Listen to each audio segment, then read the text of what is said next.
Hi everyone. Have you seen the Netflix series called High on the Hog? If not, I highly recommend it. It is hosted by a gentleman named Steven Satterfield, who I did not know before this series. Maybe I had heard of a magazine he did, Whetstone, I think. Interesting person, very bright, intellectual person, very thoughtful person. To my great delight, starring in one, if not more, of the episodes is a person who became a friend over the years and the author of this treasure book, Miss Jessica B. Harris. I could say Dr. Jessica B. Harris because she is a doctorate. Beyond Gumbo, Creole fusion food from the Atlantic Rim. You should have the experience of being in person with Jessica. She would let me call her that, as I have had with her, sharing red stripes, and I did mean plural, when we were together doing some festival in Puerto Rico some years ago. She is so articulate, and she has such a presence, like Maya Angelou, kind of a gravitas, but such a friendly one. This book was critical to me because I needed to learn about Caribbean food, and who better to teach me than a person with the background of Jessica Harris. Her introduction, Beyond Gumbo, Creole fusion food from the Atlantic Rim. Now, you may or may not know, but I am the first person to use the term fusion in regards to cuisine. I delivered a speech in Santa Fe in 1988 or 89. And on that stage that day, what we were asked to speak about is why we cook the way we cook. Along with me were other people that are friends and I have adored in my life: Charlie Trotter, God bless Charlie, Emeril Lagasse, and also with us other great chefs, Tom Douglas and Lydia Shire. And I gave my speech on fusion food. Now, when Jessica Harris wrote this book and she continues to use the word fusion, I was validated and vindicated in some ways, because some people have been very confused by that term, unfortunately, but life goes on. Let's talk about some of the words that Jessica has in here that I've highlighted. She has the title of this particular segment, Preponderance of Professional Women Cooks and Their Importance. The culinary Creole art is very much a woman's art. In many parts of the Creole world, the culinary dictum, mistress of the stew pot, master of the flame, holds vibrantly true. Men may man the fire pits, the jerk, the boucan, and the barbecue, but women, the true keepers of the flame of this culinary tradition, are in charge of such dishes as the bluffs and the callalus of the Caribbean, the moquecas of Bahia, and myriad other dishes of the Creole world. Her chapters, well, before we get to that, also incredibly helpful if you have an interest in becoming more proficient and more knowledgeable about Caribbean food. She helps you out greatly by taking the time to put in a glossary of terms.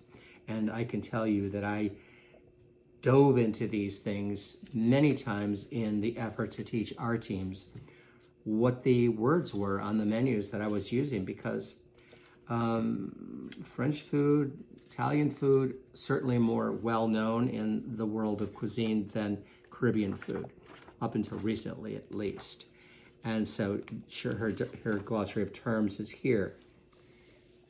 Another thing that she's done that's really helpful, and I did it in one of my books too, but maybe I learned the idea from her, who wouldn't be surprising, but she gives you the names in this soups and salads chapter of the dishes, like here, kidney bean soup, but then she puts the primary country that it originated from, in this case, Haiti. The dumplings for Jamaican, pepper pot, obviously Jamaica, sopa de elote, Aztec corn soup, Mexico, sopa de frijol negro, Cuba. You begin to ascertain that just like France, just like United States, just like Italy, the different provinces, the different regions of the country have so many different ways of expressing themselves. When I did write the book I'm alluding to, which is called New World Kitchen, I had no idea when I began to encounter the vast disparate nature of the foods of South America. That book, which is still out there, you can get it, World Kitchen, covered some 8 countries in South America, and the countries of Central America, and the countries of the Caribbean. If I had realized when I begun to propose this idea of a book to the publisher, what I was getting into, I probably would have collapsed in fear, because it's a daunting task to know these things. Told in a simple, straightforward manner, not like sub-recipe after sub-recipe after sub-recipe.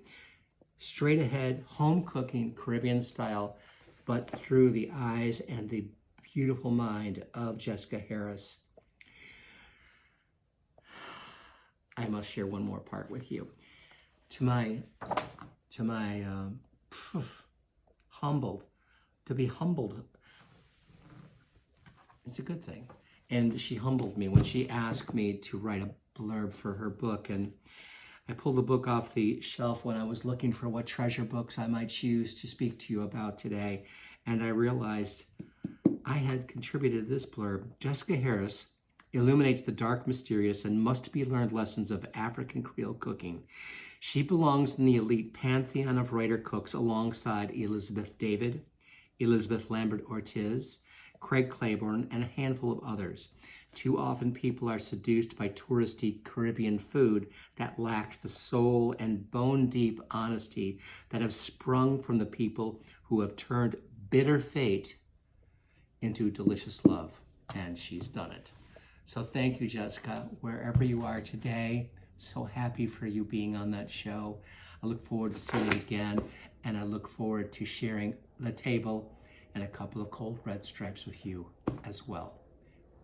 All right, everybody, I'll talk to you soon. Go get this copy of the book for yourselves. It's fantastic.